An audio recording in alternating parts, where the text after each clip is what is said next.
The courtroom is still, aside from the muted roar of the air conditioner and the quiet shuffling of paper. Kody Brown rigidly sits in his seat, his eyes fixed on Christine in the seat across from him. Her expression is serene, but her hands shake against the table. Today isn't about marriage anymore. Today is about betrayal, finances, and the truth that's been hidden under years of polygamous deceptions. And with the judge's arrival, the whole Brown family drama is going to be put on trial. Because sometimes love doesn't end in divorce. It ends in court. It ends in court. The gavel comes down. The voice booms like thunder, shattering the tension that has been hanging in the air for weeks. Court is now in session. The bailiff declares, his voice lifeless, practiced, almost oblivious to the storm brewing before him between the individuals sitting before him. Christine breathes slowly. Her attorney, a keen-witted woman named Valerie Pierce, bends down beside her and hisses, "Keep calm." Whatever he says. Christine swallows hard, her heart pounding like a caged bird. Kody, across the room, fidgets with his tie, feigning confidence, but his jaw works with each deliberate inhalation. This is not simply another domestic squabble. This is Brown versus Brown, a court battle for the property, custody, and the broken pieces of a television-fated plural marriage that once played out as a romance. The benches of spectators are packed, a combination of reporters, supporters, and even family members who just can't resist the intrigue. Janelle quietly sits in the front row, caught between dedication and fatigue. Mary stands away and impassive and looks at the ground. And Robin, she's still in tears. The judge, an older woman with steely eyes, clears her throat. We're here today to address financial disputes and emotional damages claimed by Mrs. Christine Brown against Mr. Kody Brown. Every word is a dagger. Valerie stands, her tone smooth but firm. Your Honor, my client forfeited years of life, stability, and identity under a system that promised family but produced control. We will prove, through evidence and testimony, that Kody Brown employed emotional manipulation and financial deception to exercise control over more than one woman, women who trusted him wholeheartedly. Kody's attorney swiftly stands up. Objection, Your Honor. This isn't a trial on character, it's a dispute over property. The judge browses an eyebrow. Overruled, for now. Christine crosses her legs over each other as the first bit of evidence is presented, a 2017 financial ledger. Valerie holds it aloft like a sword. Mr. Brown, can you tell us why the family joint business account was depleted to almost nothing 2 months before you told Christine that she could make her own choices? Kody's face flushes. That was a business decision. We were rolling money into a new venture. Everyone knew. Christine's soft whisper shatters the air. I didn't. The courtroom comes to life. Robin's eyes drop, guilt spreading across her face. Valerie walks deliberately, allowing the tension to build. You didn't inform her because you were going to move to Flagstaff, weren't you? Kody pauses. That's irrelevant. But it is, everyone can sense it. Because that act was the start of the downfall, the point at which all that had kept the Brown family intact began to unravel. The story breaks as Christine's mind wanders back, flashbacks spilling over into the clinical courtroom. She recalls the morning when Kody informed her that they were departing Las Vegas. The kitchen was filled with the scent of coffee and dust. The children were half asleep, their cereal bowls untouched. We need a new beginning, he said. Flagstaff will be good for everyone. But Christine knew that it wasn't for everyone. It was for her, Robin, the favorite. She recalls standing at the window, seeing Kody pack boxes into the car, Robin's boxes. Her own would arrive later, if ever. In court again, Christine shuts her eyes to the memory. You used our savings, she says, voice shaking. You told us it was for land for our family. But it was for her house, wasn't it? The air is charged. Everyone knows whom her hands indicate. Kody takes a deep breath. That's not true. Valerie smirks. Then why is Robin's the only name on the deed? Gasps. Cameras snap. Robin buries her face in her hands. Please, stop. Christine gazed at her, not with anger, but with the resignation of one who's finally given up hoping.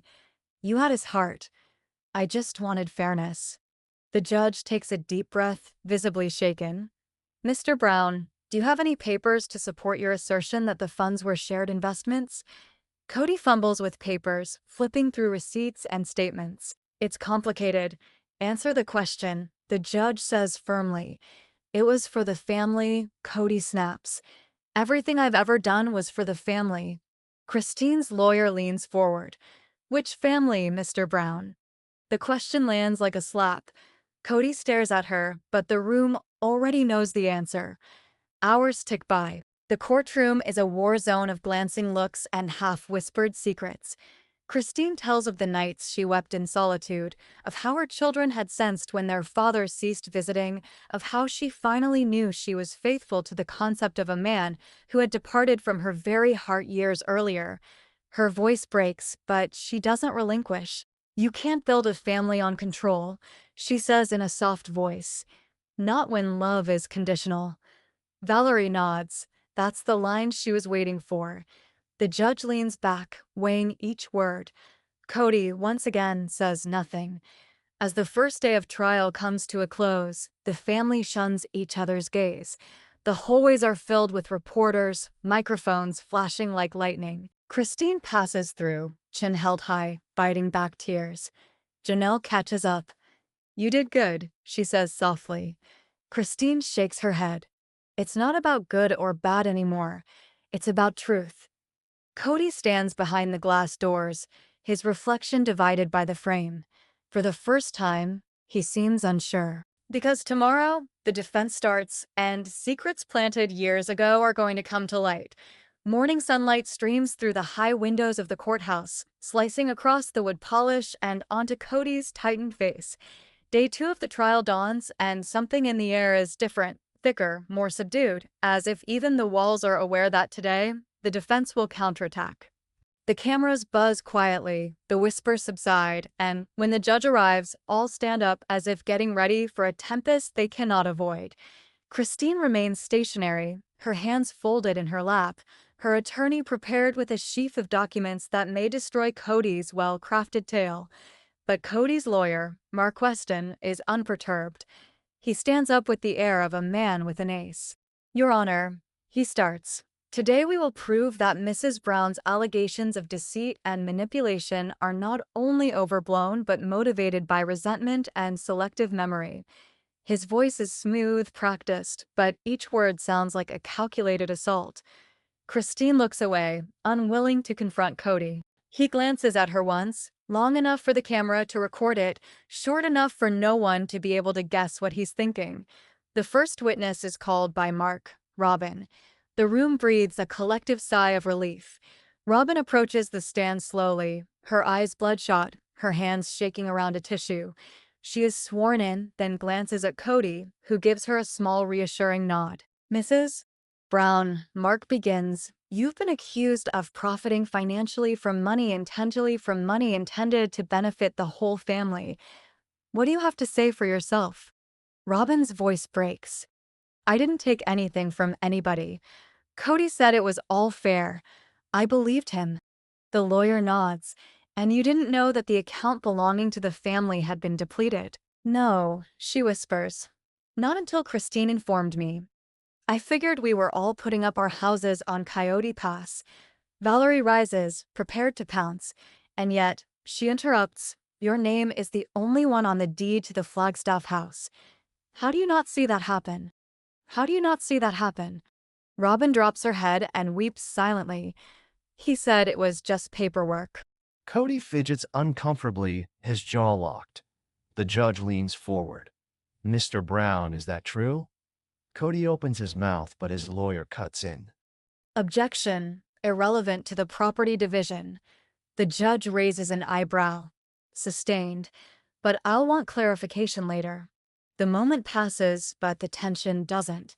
The defense continues, painting Christine as a woman scorned, using selective memories to rewrite history. Mark cites text messages, group conversations with family members, and scenes from the series that appear to imply Christine knew more about the books than she lets on.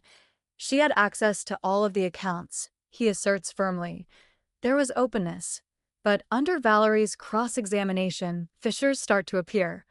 Full access, she asks skeptically, voice heavy with incredulity. You mean the binder full of receipts she wasn't even allowed to question? Cody's eyes grow wide. Valerie goes on, you dictated every big choice, where they lived, how they spent, even how they loved.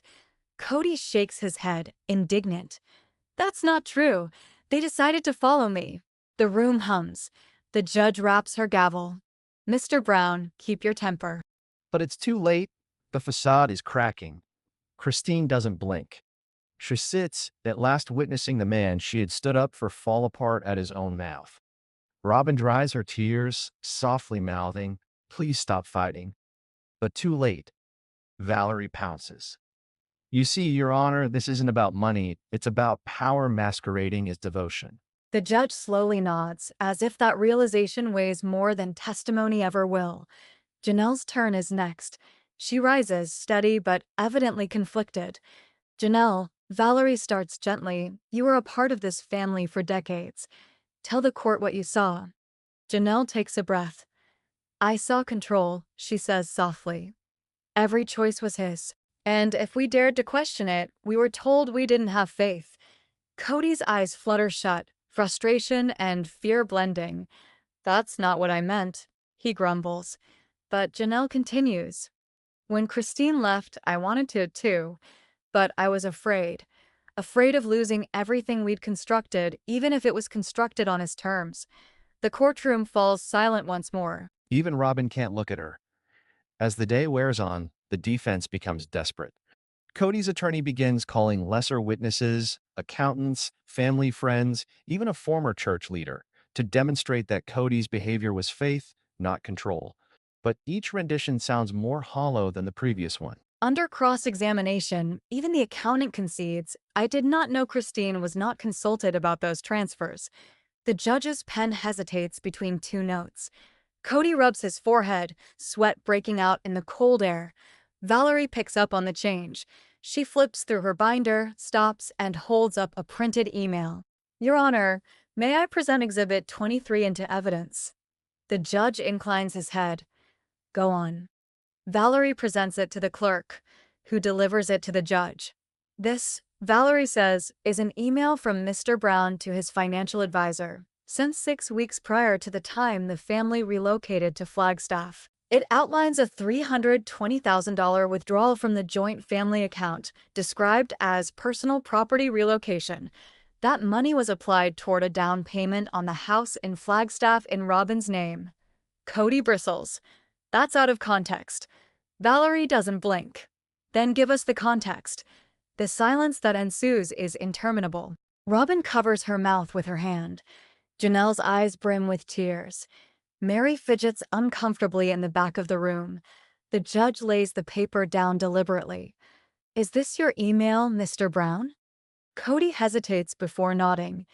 Yes, but it wasn't. Thank you, interrupts the judge. Courts accept Exhibit 23 as evidence. The courtroom sounds a low hum of whispers. Christine closes her eyes, breathing a deep sigh, the burden of years starting to ease. Valerie slips back into her seat, whispering, not yet. Mark stands once more, struggling to maintain control. Your Honor, my client's conduct was in accordance with shared choices by faith. Mrs. Brown consented to our shared lifestyle and its sacrifices. Valerie counters, she consented to faith, not financial deceit. The judge raises a hand. Enough. I'll review this evidence tonight. Court will recess until tomorrow. But no one moves. The tension doesn't break. It just hangs there, heavy and unfinished. Christine stands slowly, gathering her papers. Kody regards her, anger replaced by something else, regret, perhaps, or simply the realization that for once, he can't script the story. She looks him in the eye for the first time all day. You always said the truth would set us free, she says quietly. I just didn't know it would hurt so much. Cameras flash, reporters descend on her. But Christine holds her head high, her voice firm as she says to one reporter, I'm not here for revenge. I'm here for closure. Back in the courtroom, Kody sits back down, looking at the vacant witness stand where Robin had wept just moments before. He grumbles to himself, they'll never get it. Mark creeps closer. Tomorrow, we battle back with emotion. We'll remind them of the good. But Kody doesn't respond. He's replaying Christine's words, the look in her eyes, the years collapsing into that one quiet exit. Outside the courthouse, the crowd buzzes, some cheering for Christine, others whispering that maybe Kody was just lost in his own faith. The sun sets red across the sky as the day wanes, a color that seems appropriate for wounds now laid open to the world. As darkness falls, Christine sits in her hotel room, gazing out the window into courthouse lights still lit in the distance. Her phone vibrates with messages, encouragement, sympathy, curiosity, but she lets them all go unread. She opens an old family picture instead, one taken during their Las Vegas years. Everyone's smiling. She thought the smiles back then were genuine. Now she only sees the baggage under them. Was it all worth it? She mutters to herself, and perhaps, subconsciously, she knows tomorrow's testimony will determine that. Kody strides his vacant living room across town. Robin is in the bedroom, crying again, and he can't muster the courage to go console her. He's considering suing Christine's final words in court, the way love can become something unfamiliar when it's pulled too tight. For the first time, he understands what she must have understood for years: powerlessness. The camera pans out in silence, the courthouse looming in the distance, two divisions of a torn-apart family gathering for one final battle that will alter everything. The following morning, the courthouse is colder, as if walls themselves are preparing to witness what's about to happen. There's a swarm of reporters on the steps, the sound of camera shutters echoing in the air as Christine enters quietly, with the same serene purpose that led her to be the center of yesterday's triumph. Within, Kody sits already seated, hands curled so tightly his knuckles are white. He glances up as she walks in, but she doesn't look at him. The judge enters, the bailiff says, "Order," and in an instant, the room seems smaller, denser, hung with anticipation. The first shock of the day comes quickly. Valerie springs a surprise witness. "Your Honor, we call Savannah Brown."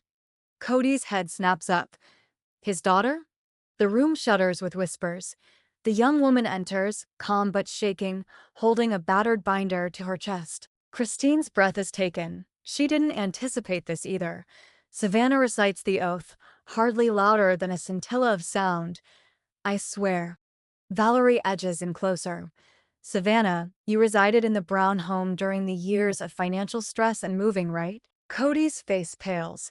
Savannah looks at him, then at Christine. "I discovered files with allocation listed on them, spreadsheets detailing money transfers from all the wives. One file was different, though. It listed payments described as discretionary, all going to one account." Valerie nods. "And whose account was it?" "Dad's." The room gasps. Kody leaps to stand. "Savannah, stop. You don't understand. Mr. Brown," the judge interrupts. "Sit down." Savannah's eyes well, but her voice remains firm. "He always told us everything was equal, but it wasn't. He used our trust to transfer money, telling us he was doing it for taxes or land, but it wasn't. It was his personal fund." The instant she utters it, you sense the courtroom tilt, the sort of quiet that only comes about when everyone knows the truth just shifted allegiance. Valerie holds up a piece of paper.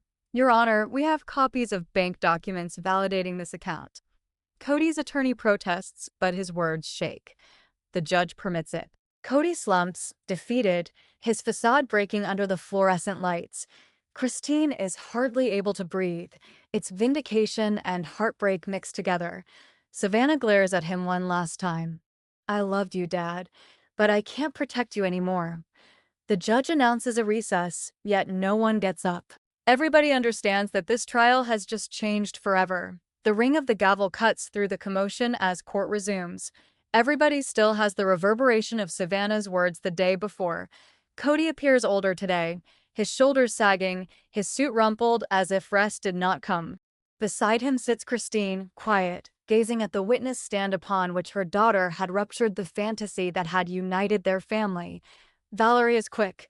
"Your Honor," she begins, "we would like to bring Mr. Brown back onto the stand." Kody hesitates, slowly rising, each step weighed. When he takes the oath, his voice is only just audible. Valerie starts softly, nearly gentle. Mr. Brown, yesterday your daughter testified that you had a private account kept from the family. Do you deny it? Cody's eyes dart. His hands clench on the rail. I did it to protect the family, he whispers. To pay emergencies, to maintain control when things went awry. Control, Valerie echoes, leaving the word to drift away like smoke. Was control what you wanted? Kody glances up, a flicker of anger reappearing. Someone had to take charge. Do you think four families can survive on feelings? The courtroom murmurs. The judge looks intently. Christine's lip quivers, but she remains silent. Valerie closes in. Leadership isn't hiding, Mr. Brown. It's trust. And you lost theirs a long time ago, before this trial. Even those who feel they're in charge can become confused about the distinction between love and ownership. Cody's face sets, his voice trembling now. They all consented once. They wanted this life. Valerie retorts, they consented to faith, not lies. Stunned silence. Robin breaks into soft sobs, her tears reverberating softly against the wood panels. The judge himself finally speaks, voice even but unyielding. Mr. Brown, you'll have complete records of all accounts tomorrow morning. Restitution will be decided by this court. The words sting worse than any charge. Kody nods slowly, eyes brimming, knowing control at last is out of his hands. The judge sends him away, and as he departs, Christine whispers, hardly audible, perhaps now we can begin to heal. The camera follows Kody out of the courtroom, the crowd opening up, reporters yelling questions he can't reply to. For the first time, the man who dominated every room simply walks away, no script, no family, only the echo of his own footsteps. Evening descends upon Flagstaff like a bruise, a heavy purple, as Christine emerges from the courthouse for what seems like the 100th time. The trial has all but ended, but the wounds it's exposed will take much longer to heal. She gets in her car, cameras popping, reporters shouting her name, and for a moment she almost responds, almost tells the world how it feels to lose a husband and a belief system all at once. But instead she simply smiles and leaves. In the hotel, Janelle stands at the window, 2 cups of tea going cold. When Christine returns, Janelle turns, her face proud and weary. You did it, she whispers. Christine shakes her head. Not yet. They sit in silence, their eyes on the headlights slicing through the parking lot like specters. Then Janelle speaks up, Robin called me. Christine tenses. What did she want?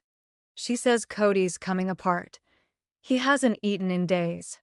Christine laughs cruelly. He's just realizing what the rest of us felt for years. But Janelle's eyes are gentle. Maybe he's realizing he can't control everything anymore.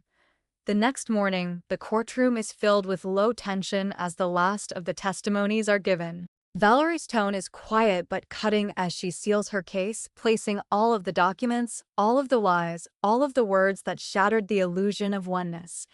Kody sits motionless, hearing his own story being robbed of its defense. When she is done, the judge nods seriously.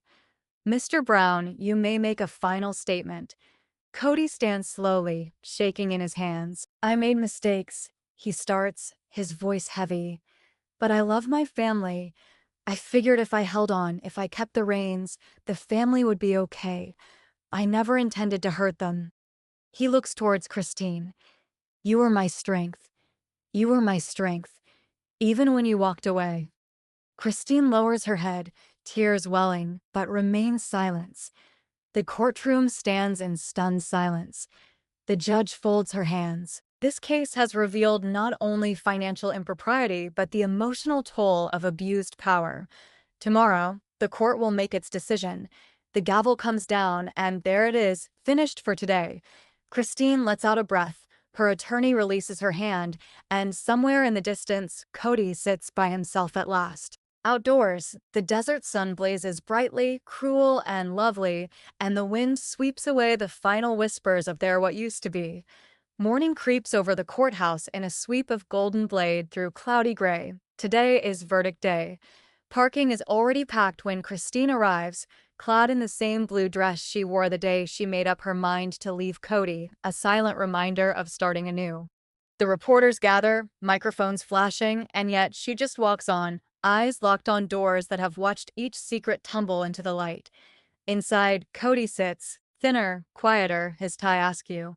Robin sits behind him, her hands crossed over each other, her face white.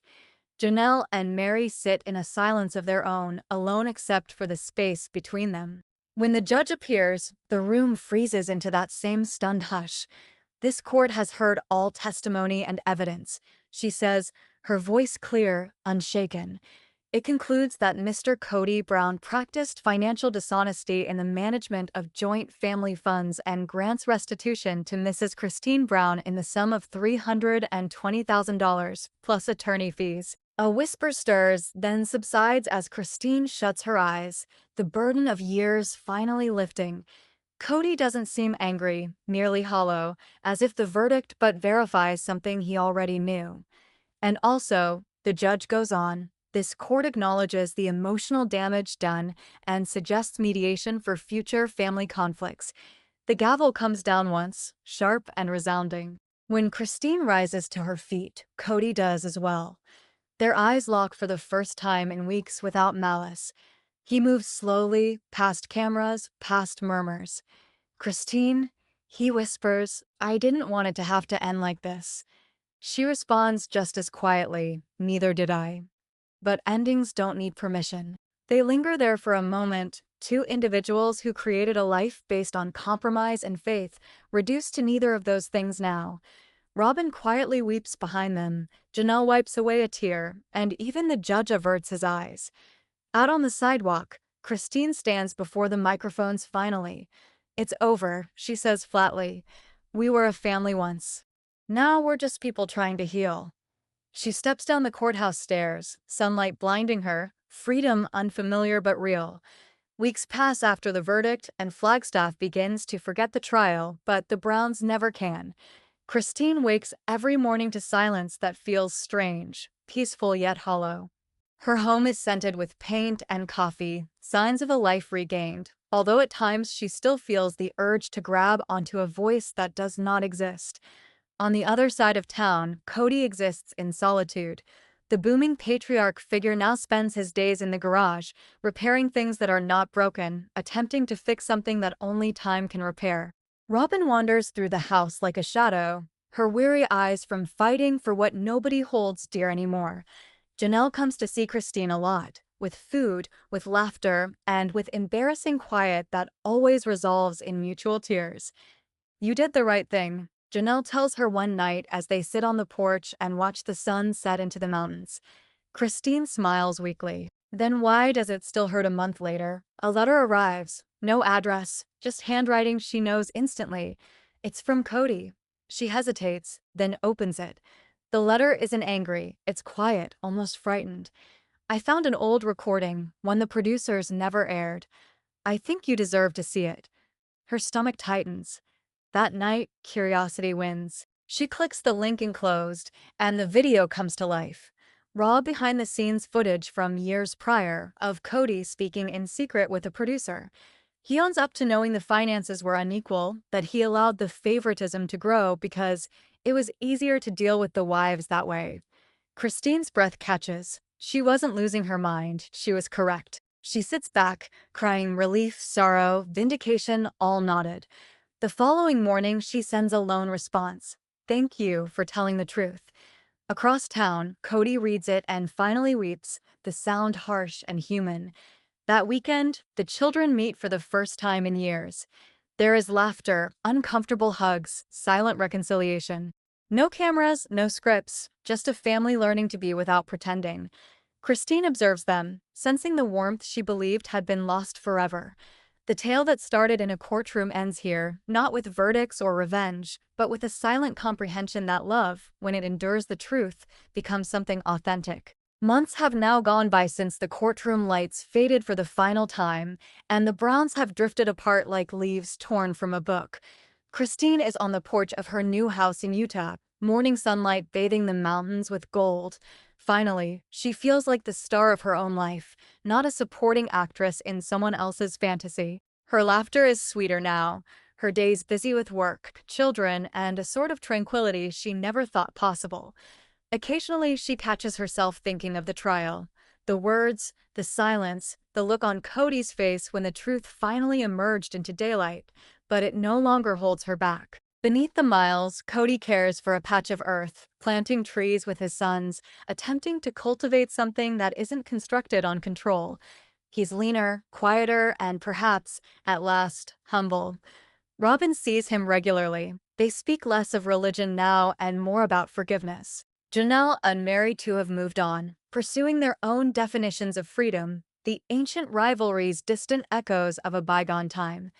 One night, Christine takes a drive to an empty overlook, phone in hand, and makes a quick video for her fans. Undefined. She speaks calmly, warmly. Undefined. Everyone wonders if I regret going. She says hashtag #undefined. I don't. Because quitting wasn't the end. It was the beginning of telling the truth. She pauses, looking out toward the horizon where the light begins to fade. Define. Property. We all construct our lives on tales. The secret is discovering when to quit living on somebody else's. The post becomes viral overnight, not due to scandal, but because it rings true. Kody observes too. Kody sits alone, all bitterness spent, only the lingering ache of what might have been. He sends no response this time. Some things are better left as understanding. The family will never be whole again as they once were, but all of them have discovered parts of themselves they believed were lost. Undefined. Sometimes love's most powerful act of survival is learning to finish well. Undefined. As this long, complicated story's credits roll over the lives they've remade, the truth lingers like gentle music, haunting, true, and eerily hopeful.